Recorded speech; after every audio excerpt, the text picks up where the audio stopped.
Hi guys, welcome back. I am doctor Manish from be your own doctor. आज की video में हम उन पेशेंट्स के बारे में बात करने वाले हैं जो इमरजेंसी केस के रूप में हॉस्पिटल में एडमिट हैं। तो इसमें सबसे पहले बात करूंगा एक पेशेंट जो कि एडमिट है ऑलरेडी 2 दिन से। इनको भूख वगैरह नहीं लग रही थी, बहुत ज़्यादा कमजोरी थी इनको, इनकी आंखें पीली हो गई थी और टेस्ट करने पर इनके लीवर फंक्शन टेस्ट जो होता है LFT उसमें गड़बड़ आई थी, इनको पीलिया था बेसिकली। और ये ऐसा इसलिए हुआ था क्योंकि अल्कोहल शराब का सेवन बहुत लंबे समय से कर रहे थे और काफ़ी ज़्यादा हैवी डोज में ये अल्कोहल लेते थे। ये पेशेंट यंग था, 30-32 साल इसकी एज थी। तो इस केस का डिस्कशन करते करते आपको बता दूं कि जब किसी को जॉन्डिस होता है, पीलिया होता है, तो उसमें उर्सोकोल 300 mg की जो टैबलेट होती है उसका प्रयोग किया जाता है और ये बहुत ही ज़्यादा फायदेमंद रहती है। और दूसरा जो केस है वो था अपर जीआई ब्लीड, यानी कि खून की उल्टियाँ इस पेशेंट को लगी हुई थी, उसके कारण ये भर्ती हुआ था। इस पेशेंट का HB हीमोग्लोबिन बहुत कम था और इसको ब्लड चढ़ाया गया था। तीसरा जो पेशेंट है वो भी अपर जीआई ब्लीड यानी कि खून की उल्टियों के साथ भर्ती हुआ था और ये जितने भी पेशेंट भर्ती थे उनमें सबसे सीरियस पेशेंट ये था। ये सीरियस इसलिए था क्योंकि इसको खून की उल्टियाँ जो हैं वो सुबह से आ रही थी और ये रोगी हॉस्पिटल में भर्ती हुआ शाम को जाकर के। तब तक इसको ऑलरेडी 8-10 खून की उल्टियाँ आ चुकी थी और जिस टाइम ये हॉस्पिटल में एडमिट हुआ उस टाइम इस पेशेंट को मासिव ब्लीडिंग हो रही थी, बहुत ज़्यादा खून की उल्टियाँ आ रही थी और हर 10-15 मिनट के बाद में खून की उल्टी आ जाती थी।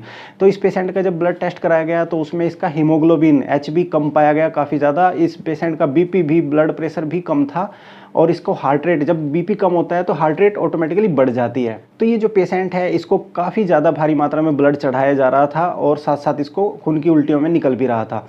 ये पेशेंट इतना ज़्यादा सीरियस था कि इसके घर वालों को बताया जा चुका था कि भाई किसी भी समय इस व्यक्ति को हो सकता है कि इस व्यक्ति का ब्लड प्रेशर काफ़ी ज़्यादा गिर जाए या फिर इस व्यक्ति को सांस में कोई परेशानी हो, तो उस समय इस व्यक्ति को हो सकता है कि वेंटिलेटर मशीन की सपोर्ट भी देनी पड़ जाए। इस पेशेंट का डायग्नोसिस जो था वो था वेरिसियल ब्लीड। खाने की जो नली होती है उसके अंदर या फिर स्टमक जो होता है उसके अंदर जो खून की नसें होती हैं वो स्वेल हो जाती है, मोटी हो जाती है, फूल जाती हैं और उनसे ब्लीडिंग होने लग जाती है। फिर ऐसी स्थिति में अपर जीआई एंडोस्कोपी यानी कि दूरबीन से एंडोस्कोपी करके उस पेशेंट को स्टंटिंग कर दी जाती है और वोमिटिंग है, खून की जो उल्टियां हैं वो रुक जाती हैं। तो इस पेशेंट को खून की उल्टियां इसलिए लगी हुई थी क्योंकि ये काफ़ी लंबे समय से अल्कोहल का सेवन करता था और शराब जो है वो बहुत ज़्यादा हैवी मात्रा में पीते थे। इसके अलावा ये शराब जो है वो ख़राब क्वालिटी की पीते थे। ऐसा नहीं है कि शराब अच्छी क्वालिटी की पीने से चीज़ें ठीक हो जाती है, बट ये भी मैटर करता है कि अगर ख़राब क्वालिटी की पी जाए तो वो बहुत ही जल्दी चीज़ों को डैमेज कर देती है। तो इस पेशेंट का जो ट्रीटमेंट चल रहा था वो एंटीबायोटिक से लेके सभी सपोर्टिव ट्रीटमेंट इसका चल रहा था। इसके साथ साथ टर्लीप्रेसिन इंजेक्शन जो होता है वो भी इसका चल रहा था और ये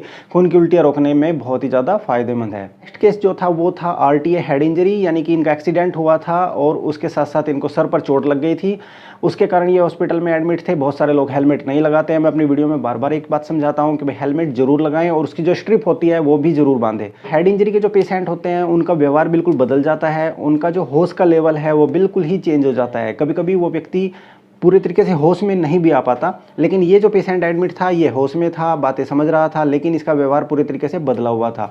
तो ये जो सेंसोरियम चेंज होता है पेशेंट का, इसमें पेशेंट कई बार बच्चों जैसा व्यवहार करने लग जाता है। और हेड इंजरी के जो पेशेंट होते हैं उनके अंदर एंटी एपिलेप्टिक जो ड्रग्स होती हैं वो बहुत ही महत्वपूर्ण होती हैं, बहुत ज़रूरी होती हैं इनके लिए। सो नेक्स्ट पेशेंट जो एडमिट था भाई वो था लंग इन्फेक्शन का। इनको जो है बहुत ज़्यादा सीवियर रूप में लंग्स के अंदर इन्फेक्शन हो चुका था। लंग्स का इन्फेक्शन हमेशा जो होता है बुजुर्ग लोगों में ज़्यादा देखने को मिलता है क्योंकि इनकी इम्यूनिटी कम होती है, खास करके उन लोगों में जिनको कोई पुरानी बीमारी हो, जिन लोगों को डायबिटिक जो पेशेंट होते हैं, शुगर जिन लोगों को होती है। ये जो लंग इन्फेक्शन का पेशेंट था इसकी बीमारी इतनी गंभीर थी कि ये वेंटिलेटर मशीन की सपोर्ट पर था और इस पेशेंट का जो दिल था वो भी कमज़ोर था। अब दिल कमज़ोर था मतलब यानी कि इस पेशेंट का जो इजेक्शन फ्रैक्शन था, जो हार्ट की जो पंपिंग क्षमता थी वो बहुत कम थी, 30-35% थी केवल। नेक्स्ट जो पेशेंट था वो एडमिट था ब्रेन ट्यूमर के कारण और इसको भी जो ब्रेन ट्यूमर में दवाइयाँ चलती हैं वो सभी दवाइयाँ चली हुई थी। नेक्स्ट पेशेंट जो एडमिट था वो था हार्ट अटैक से। हार्ट अटैक में इस पेशेंट को जो है क्या हुआ कि घर पर बहुत ज़्यादा तेज छाती में दर्द हुआ। जब ये व्यक्ति हॉस्पिटल में आया उस समय जो है इसकी सबसे पहले आते ही इसको लोडिंग डोज दी गई, और इसको जो है इकोस्प्रिन की ब्रिलिंटा एक टैबलेट आती है उसकी और अटोरवास्टाटिन, इन दवाइयों की लोडिंग डोज दी गई। उसके बाद में इस पेशेंट को एंजियोग्राफी के लिए ले जाया गया। वहाँ पर पता चला कि इसकी जो हार्ट की जो 3 मुख्य नसें होती हैं कोरोनरी आर्टरीज, इस पेशेंट की तीनों ही कोरोनरी आर्टरीज ब्लॉक थी, बंद थी और 2 कोरोनरी आर्टरीज में इनको स्टंट लगा दिया गया। उसके बाद पेशेंट ठीक था। सो हार्ट अटैक के पेशेंट्स में जो होता है लोडिंग डोज देनी इन दवाइयों की जो मैंने अभी बताया बहुत आवश्यक होती है। पेशेंट जो था वो एडमिट हुआ था उनको अचानक से सांस में दिक्कत हो गई थी, बहुत ज़्यादा सांस फूलने लगा था और उस व्यक्ति का ऑक्सीजन भी गिर गया था। तो ऐसा कभी कभी हार्ट फेलियर की स्थिति में हो जाता है और इसको बोलते हैं एक्यूट लेफ्ट वेंट्रिकुलर फेलियर। तो ये पेशेंट इस समस्या के साथ आया था और इसका जो फाइनल डायग्नोसिस बना उसमें इसकी हार्ट की पंपिंग कैपेसिटी जो थी वो बहुत कम थी, वो सिर्फ 20-25% थी, यानी कि इजेक्शन फ्रैक्शन। और इसका पता चलता है हार्ट की 2D इकोकार्डियोग्राफी से।